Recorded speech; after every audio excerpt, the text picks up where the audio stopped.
네, 오늘 이 거룩한 주일을 맞아 하나님 전에 나와 예배드리는 사랑하는 그린베이 가족 한 분 한 분의 삶 속에 또 가정과 섬기시고 경영하시는 모든 일들 가운데 하나님의 크신 은혜와 축복이 함께 하시기를 주님의 이름으로 간절히 축원합니다. 네.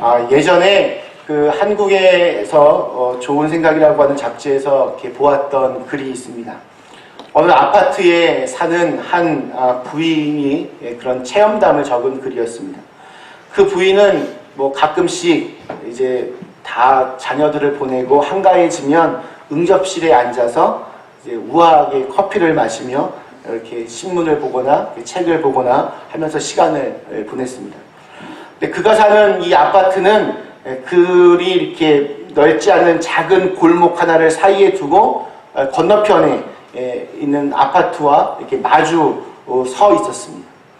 그러다 보니까 이 건너편 아파트의 그 응접실 안이, 그 리빙룸 안이 육안으로도 다 이렇게 보일 정도로 가깝게 있었습니다.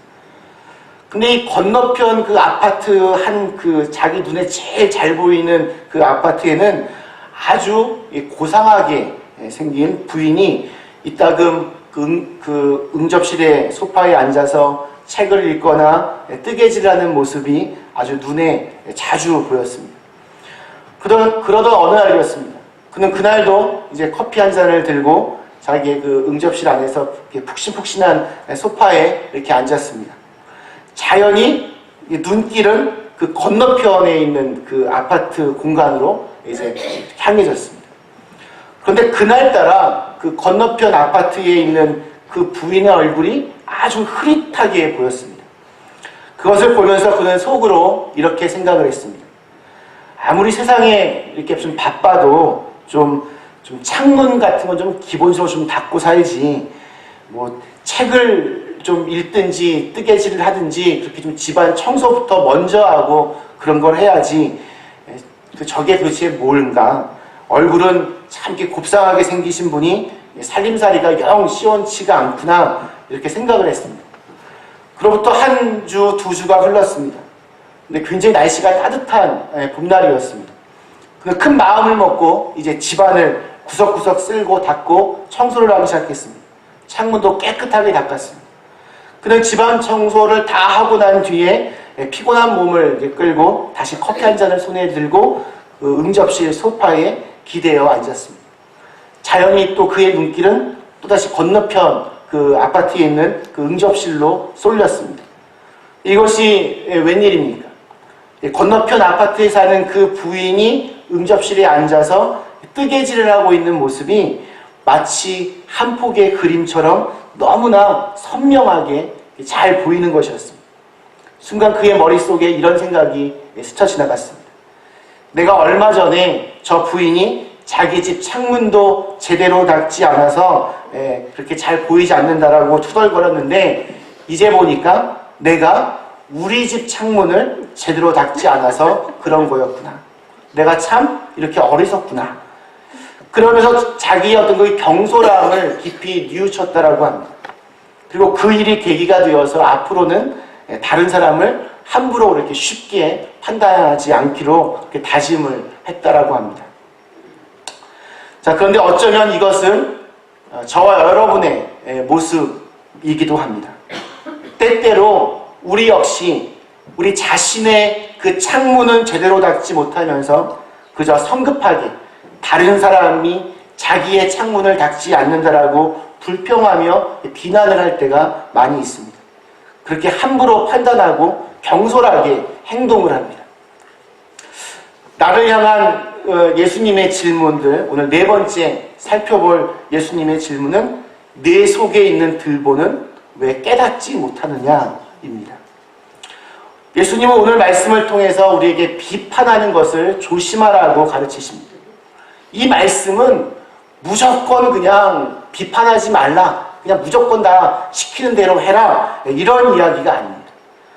바른 그 비판이 없다면 어떻게 한 개인과 또 이 사회가 바르고 온전해질 수 있겠습니까? 개인과 또 이 사회를 위하여 바른 비판은 굉장히 중요하고 꼭 필요한 일입니다. 예수님이 이 말씀을 하신 이유는 비판은 꼭 필요한 거지만 위험한 것이니까 조심해서 하라는 그런 경고의 메시지입니다. 왜냐하면 우리는 어떤 행동을 비판할 때 혹은 누군가를 비판할 때 그것이 비판으로 끝나는 것이 아니라 비난으로 바뀌는 경향이 있기 때문입니다. 비판하는 것의 목적은 어떤 문제를 해결하는 데에 있지만 비난하는 것의 목적은 그냥 상대방을 매장시키려고 하는 데에 있습니다. 비판의 이 사전적인 의미를 살펴보면 사물의 옳고 그름을 가리어서 판단하거나 밝히는 것이라고 기록되어 있습니다. 그런데 비난은 비슷비슷하지만 좀 전혀 다른 뜻을 가지고 있습니다. 비난은 남의 잘못이나 결점을 책잡아서 나쁘게 말하는 것, 더 나아가서 사실과 맞지 않게 터무니없이 헐뜯는 것, 이렇게 기록이 되어 있습니다. 그래서 예수님은 3절에서 이렇게 질문을 던지십니다. 어찌하여 형제의 눈 속에 있는 티는 보고 내 눈 속에 있는 들보는 깨닫지 못하느냐. 지금 이 성경 말씀 안에서 이 비난의 대상이 여러분 누구입니까? 바로 형제입니다. 형제. 예수님께서는 어찌하여 형제의 눈 속에 있는 티를 보면서 내 눈 속에 있는 들보는 깨닫지 못하느냐라고 말씀하십니다. 여기에서 형제라고 하는 것은 아주 가까이에 있는 사람을 가리킵니다. 우리는 원래 나하고 관계가 없는 먼 곳에 있는 사람들에게는 그렇게 큰 관심이 별로 없습니다. 거의 그 사람이 어떻든 상관하지 않습니다. 결국 우리가 비난하는 사람들을 잘 한번 보면 거의 매일 내가 보고 있는 사람, 주로 내 옆에 있는 사람일 경우가 참 많이 있습니다. 그 사람이 혈육이나 형제일 수도 있습니다. 혹은 믿음의 친구일 수도 있습니다. 항상 대화를 나누는 그런 직장의 동료나 친구가 될 수도 있습니다. 그런데 그렇게 가까이에 있는 사람, 즉 형제가 형제처럼 보이지 않는다. 바로 그것이 문제입니다. 소중하게 보이지가 않습니다. 친밀하게 느껴지지가 않습니다.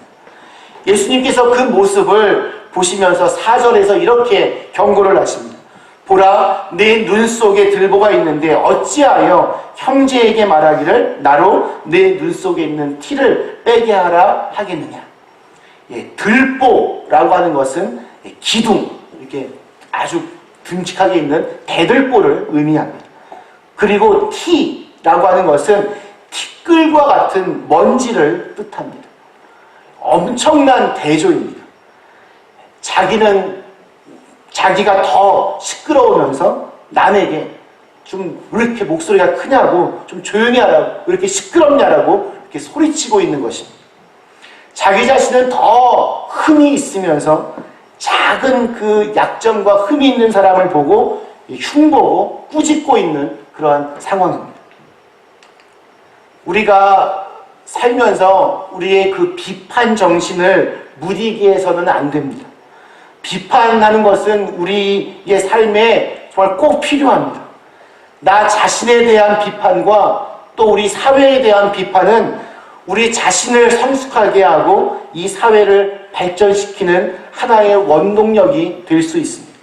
문제는 거기에 비판이 비판으로 끝나는 것이 아니라 비난과 조롱과 비아냥거리는 모습이 들어가는 데에 있습니다. 이것은 내 삶이, 내 생각이, 내 마음이, 내 정서가 지금 뭔가 병들어가고 있다는 그런 표시이기도 합니다. 부정적인 자화상이 지금 내 안에서 만들어지고 있다는 것을 알려주는 것입니다. 내 말과 행동에 스스로 책임을 지기보다는 누군가의 탓을 하고 남에게 그 모든 책임을 전가시키려고 하는 그런 냉소적인 생각들로 점점 내가 가득 차져 가고 있다, 이렇게 생각할 수 있습니다. 자기의 부족함을 보지 못하고 남의 약점을 들춰내는 것에 열을 내고 있는 그 모습은 사실 우리 시대의 한 단면이기도 합니다. 얼마나 안타깝고 슬픈 일인지 모르겠습니다. 왜 이렇게 되었습니까? 우리의 마음이 차가워졌기 때문에 그렇습니다. 차가워진 정도가 아니라 참 잔인해지고 있습니다. 이 사회적인 냉소주의는 우리 모두의 건강한 정서를 파괴합니다. 감정에 상처를 줍니다. 삶의 긍정적인 에너지들을 다 빼앗아 갑니다. 우리의 마음에 사랑이 점점 식어지고 사라지고 있기 때문입니다. 이러한 잘못된 현상들을 향한 예수님의 마지막 목소리가 5절에서 이렇게 들립니다. 외식하는 자여 먼저 내 눈 속에서 들보를 빼어라. 그 후에야 밝히 보고 형제의 눈 속에서 티를 빼리라. 여기서 외식하는 자는 어떤 그 형식 속에 갇혀있는 사람을 뜻합니다. 자기를 들여다보지 못하고 모든 것을 다 남의 탓으로만 돌리는 그러한 사람입니다. 예수님께서는 이러한 사람들에 대해서 말씀하시면서 우리에게 밝히 보아야 한다라고 말씀을 하십니다. 밝히 보아야 한다. 눈이 깨끗하면 온 몸이 깨끗하고 눈이 밝으면 온 몸이 밝다라고 하는 말씀이 있습니다. 올바르게 보고 명백하게 깨달을 수 있어야 됩니다. 그럴 수 있는 것이 정말 큰 축복입니다. 그러나 우리는 때로 이렇게 보면 사소한 일에, 별거 아닌 일에 필요 이상으로 뭔가 과잉 반응을 보일 때가 있습니다. 왜 그렇습니까? 왜 남의 티끌이 그렇게 거대한 대들보처럼 나를 자꾸 자극하게 됩니까? 잘 살펴보면 우리의 마음에 깊은 상처가 있기 때문입니다. 그럴 때 남의 작은 잘못이 자꾸 커져 보이게 됩니다. 내가 받은 마음의 상처가 크기 때문에 그것이 쉽게 넘어가지지가 않습니다. 시기와 질투 때문에 그렇게 보일 때도 있습니다. 그리고 이러한 시기와 질투는 자기 스스로를 망가뜨리는 그런 도구가 되기도 합니다. 때로는 자기의 약점을 노출시키지 않으려고 남의 탓을 하는 경우도 많이 있습니다. 그리고 때로는 많이 배우고 내가 많이 가져서 그 결과 내가 교만해지고 뻔뻔스러워져서 남에게 모든 것을 다 뒤집어 씌우는 그런 경우도 있습니다. 어떠한 경우든 공통점이 하나 있습니다. 그것은 자기의 그 마음 안에, 자기의 내면 속에 어두움의 그림자가 있다는 사실입니다. 상처받은 사람은 남에게도 쉽게 상처를 줍니다. 너도 한번 상처받고 한번 견뎌봐라. 그런 마음으로 상처를 줍니다. 아예 쓰러져 보라고 자극합니다. 우리의 마음 안에 있는 죄된 그런 못된 마음의 어떤 그 발로입니다. 그런데 이런 비난과 조롱 그리고 냉소주의는 거기에 돈과 힘과 권력과 재물이 함께 맞물려 있으면 더욱더 치열해집니다. 권력 쟁탈이라고 하는 어떤 그 파워게임이 되면 아주 광분의 분위기로 빠져들어갑니다. 광기 어린 그러한 현상마저 일어나게 됩니다. 지난 화요일 새로운 미국의 대통령이 선출되었습니다. 역사상 가장 추악한 후보들의 전쟁이었다라고 하는 그런 글을 보았습니다. 이 힐러리 클린턴의 패배 원인을 분석한 기사에서 그 기자는 그녀가 새로운 비전은 제시하지 않고 오직 두 가지에만 집중했는데, 하나는 자기가 얼마나 잘 준비된 능력 있는 대통령 후보인지, 또 다른 하나는 트럼프가 얼마나 한심하고 나쁜 사람인지에만 선거 기간 내내 그것을 이야기했다라고 합니다. 내가 어떻게 이 나라를 이끌어갈지는 별로 얘기하지 않고 남의 어떤 허물과 약점을 들춰내는 것에만 집중해서 선거운동을 했습니다. 트럼프가 새로운 대통령으로 선출이 되었지만 많은 사람들이 걱정 어린 시선으로 그를 바라보고 있습니다. 왜냐하면 그는 선거 기간 내내 위대한 미국을 다시 재건하는데 가장 그것을 가로막는 장애물은 바로 이민자들 때문이라고 그렇게 소리 높여서 공격을 했기 때문입니다. 공화당 후보 그 경선 때부터 상대방 후보들에 대해서 온갖 조롱과 비아냥으로 그들을 공격했습니다. 미국의 대통령은 막강한 힘과 권력을 가지게 됩니다. 그러다 보니 뭔가 내가 먼저 책임을 지려고 하는 자세보다는 남에게 그 모든 책임을 다 전가시키려고 하는 분위기가 더욱 강하게 드러납니다. 선거는 끝났지만 이긴 사람은 이긴 대로, 진 사람은 진 사람대로 그 마음의 그 흥분이 쉽게 가라앉지 않고 있습니다. 예전에 미국은 아무리 치열하게 이렇게 서로 아무리 싸우더라도 결과가 딱 나오면 서로 화해하고 하나가 되어서 앞으로 전진하는 그런 전통이 있었는데 언제부터인가 그러한 위대한 전통과 유산은 찾아보기가 참 힘들어지고 있습니다. 자, 그런데 그런 모습들을 먼 사람들 얘기가 아니라 아주 가까이에서 내 모습으로 그 렌즈를 이제 집중해서 보면 이렇게 서로 갈등하고 비난하고 있는 모습이 사실은 저와 여러분들의 그런 모습이기도 합니다. 우리는 보면 피해자이면서 동시에 가해자일 경우가 참 많이 있습니다.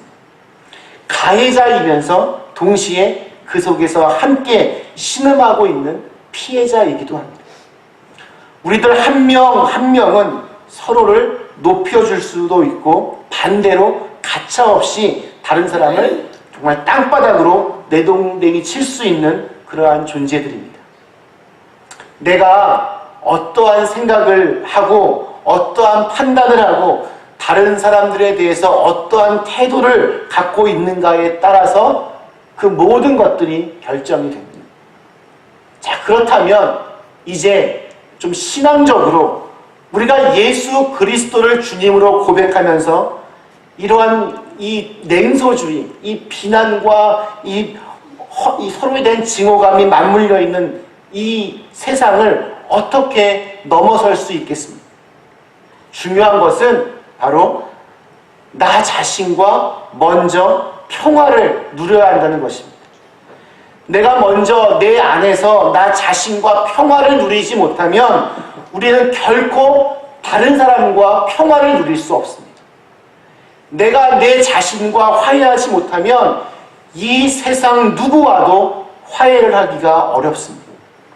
자신과의 화해가 이 세상과의 화해로 이어진다는 것은 정말 중요한 철칙이라 할 수 있습니다. 가정에서 사랑하는 가족과 만납니다. 직장에서 열심히 수고하고 땀 흘립니다. 휴가를 내서 또 가끔 여유를 누리기도 합니다. 이러한 것들은 좀 나 자신과의 어떤 평화를 누리게 하는데 아주 중요한 요소들입니다. 그러나 그것은 아주 잠깐일 뿐 다시 원점으로 돌아옵니다. 내 안에 어떻게 해야 진정한 쉼과 평화를 여러분 누리며 얻을 수 있겠습니까? 우리에게 무엇이 있어야 진정한 회복을 이룰 수 있겠습니까? 내 안에 진정한 평화를 누리기 위해서는 누군가가 반드시 나를 안아주어야 합니다. 누군가가 나의 상처를 만져주어야 합니다. 여러분, 인간은 스스로가 그렇게 잘난 존재가 아닙니다. 인간은 자신의 상처를 치유할 수 있는 그런 존재가 결코 아닙니다. 내가 나 자신과 화해하고 평화를 누려야 되는데 그것이 내 힘만으로는 불가능합니다. 소리치는 나와 비난하는 나 사이에서 울부짖고 있는 나를 누군가가 부드럽게 안아주어야 우리 안에 진정한 회복의 역사가 일어나게 됩니다. 신앙이라고 하는 것은 십자가에서 우리를 위해 고통받으시고 울고 계신 예수님을 우리가 껴안는 것입니다. 나를 위해서 신음하시면서 소리치시고 아파해하시는 그 예수님을 우리가 끌어안는 것입니다. 그런데 바로 그 순간 예수님께서 나를 끌어안고 계시다는 사랑의 역사를 경험하게 됩니다. 그것이 복음이고 그것이 신앙입니다. 내가 예수님의 품에 안겨져야 마음의 평안이 내게 돌아옵니다. 세상이 줄 수 없는 하늘의 평안을 내가 누릴 수 있게 됩니다. 그리고 이것은 영적인 하나님의 사랑에 대한 확인이기도 합니다. 바로 그렇게 내가 주님의 품에 안길 때 내 속에 있던 열등감, 분노, 쓴뿌리와 같은 것들이 주님의 사랑 가운데 다 녹아지게 됩니다. 그 뒤에 우리의 눈이 밝아지게 됩니다. 그러한 경험을 한 뒤에야 사람이 얼마나 연약한 존재인지, 사람이 왜 사랑을 받아야 하는 존재인지, 왜 하나님의 은혜 가운데 축복을 받아야 하는 존재인지를 그때야 깨닫게 됩니다. 우리의 죄악과 우리의 어리석음까지도 끌어안으시고 십자가에 달리셔서 그 모든 고통을 대신 받으셨던 예수님으로 말미암아 우리가 하나님의 그 놀라운 사랑의 자리에 이르게 되는 것입니다. 아멘. 말씀 마치겠습니다. 사랑하는 그린비 가족 여러분, 오늘 예수님은 우리에게 어찌하여 형제의 눈 속에 있는 티는 보고 내 눈 속에 있는 들보는 깨닫지 못하느냐, 이렇게 질문하고 계십니다. 먼저 우리 눈에 있는 그 들보를 먼저 버려야 됩니다. 근데 이게 쉽지가 않습니다. 주님의 사랑을 깨닫고 하나님의 은총의 역사를 확인하기 전에는 그게 그렇게 쉽게 되지가 않습니다. 이 시간 예배드리면서 하나님, 내 속에 어두움의 그림자가 있습니다. 나 스스로 통제하지 못하는 그런 분노와 비명이 내 가슴 속에 있는 것을 주님은 아십니다. 십자가에 달리신 예수님을 내가 안겠습니다. 주님, 그때 나를 안아주세요. 가슴 속에 하늘의 평안을 주세요. 그리고 사람을 사랑으로 바르게 대할 줄 알게 하시고 하나님의 그 마음을 품고 주님께서 맡겨주신 그 사명을 잘 감당할 수 있게 해주세요. 그럼 이렇게 기도하실 수 있기를 바랍니다. 우리는 다 연약한 사람들입니다. 남이 나를 미워하고 싫어하면 나도 미워하고 싫어하는 것이 너무나 당연한 그러한 존재입니다. 남이 나를 한 대 때리면 나는 2대 때리고 싶은 것. 이것이 우리의 정말 속성이라 할 수 있습니다. 주님께서는 이렇게 못된 나를 끌어안고 계십니다. 그리고 회복시켜 주시고 하나님의 사람으로 이 세상 속에서 좀 넉넉하게 멋지게 살라라고 오늘도 이 시간 저와 여러분을 이 주님 앞에 불러주신 것입니다. 이 놀라운 하나님의 사랑을 예수님의 품에 안겨 느끼면서 세상을 향해 나아가는 그런 주님의 거룩한 자녀들이 다 되실 수 있기를 주님의 이름으로 간절히 축원합니다.